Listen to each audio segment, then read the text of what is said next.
We're back on Fight News Now. We couldn't contain it to one segment. Just so much going on in the world of mixed martial arts. And Friday, it was Ariel Helwani who broke the story that the UFC targeting a rematch involving Conor McGregor and Nate Diaz. So we should preface it by saying this is not officially announced, but Ariel's report suggesting this would be at 170 pounds and headline UFC 200. It's been met with a lot of criticism. What is your first takeaway reaction to this fight? Well, I understand why Conor McGregor will want this rematch. He wants a do-over. He says he couldn't manage his energy. I'm very surprised that it would be at 170 pounds opposed to 155 pounds, which I think would make more sense. But if this is the fight that he says that he's interested in, I think the fans are interested in this fight because I think most people, if you're objective, Conor was doing very, very well in that first round before he said, he just couldn't deal with everything. He won the first. Exactly. So you look at that, the fact that he won that first round, he just wasn't himself, and that Nathan Diaz took this fight on short notice. What happens now that he knows what it feels like to be 170 pounds, and now Nathan Diaz has a full training camp? You got to look at why would this fight exist? Well, Conor McGregor has the 3 highest gates, I think, ever in Vegas, and he has some of the highest pay-per-views of the modern era. So he'll go and say, this is what I want. So you got to assume that he started this. The UFC doesn't have to do it, but they can look and go, well, the numbers were great, and I would just put these two guys on TV together yelling at each other, and people will love it. So he'd like it, and Diaz would be like, why do I have to kick this guy's butt again? It's like, how many million? Yeah, all right, I'll do that. That's why it's happening. That's why it's coming together. But if it started with McGregor asking for it, you got to ask yourself, why would he ask for it? Well, if he believes it'll be different because he was not himself, he didn't prepare the right way, he wasn't the best Conor McGregor, and he believes the best guy will win, why would it be at 170? I believe we're going to hear, if and when this fight happens and he talks about it, he'll say, I want there to be no excuses. I want there to be nothing, but I'm going to overcome all of these things and win this fight.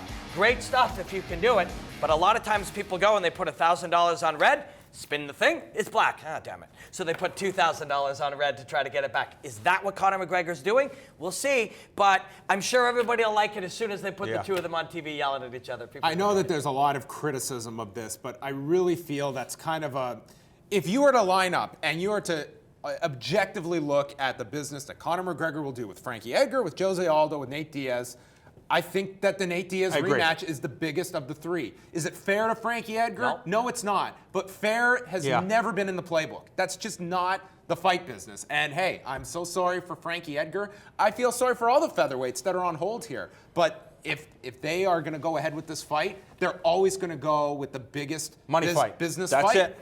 And there's a downside to Conor taking this fight, for sure. Nate on a full camp. Push the chips in and lose again. It's very possible. But he's the type of guy who keeps climbing mountains, keeps wanting them, and he fell off that last one. It's like, well, I want to climb it again.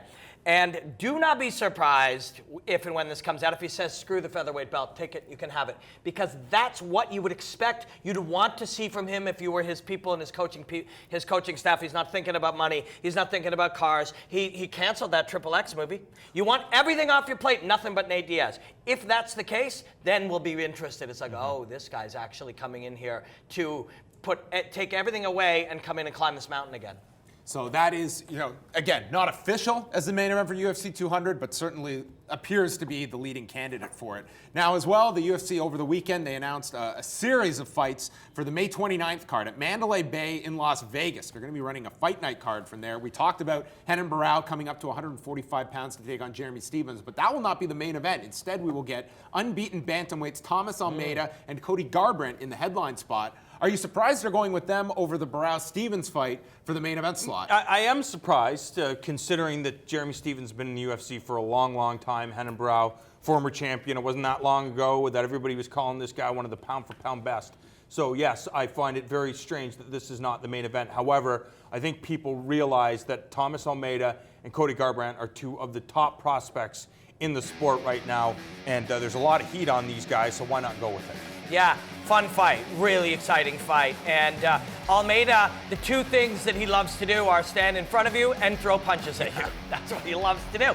And Garbrandt will be moving a lot more. He'll try to be lateral. Most of this stuff, even when you see on these great highlights here, when Almeida hurts you, he's moving at you. He's moving right at you. Garbrandt better be moving circular, better be moving laterally, not forward and backward or he's going to get chewed up. But Garbrandt will believe that he has more tools. He's more complex of a fighter. We'll find find out. But I think this gives us a little insight into how the UFC looks at a Garbrandt, looks at an Almeida, and that is they're thinking about the future.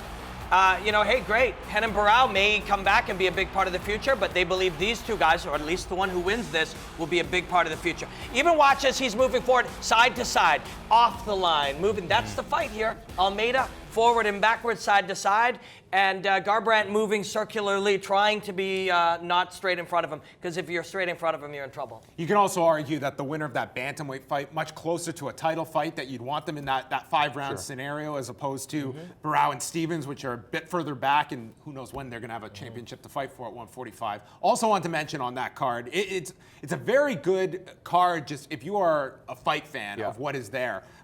But we've got Rick Story taking on Tarek Safdie at 170 pounds. Rick Story's kind of been forgotten since that win over Gunnar Nelson. He's been out for a year and a half.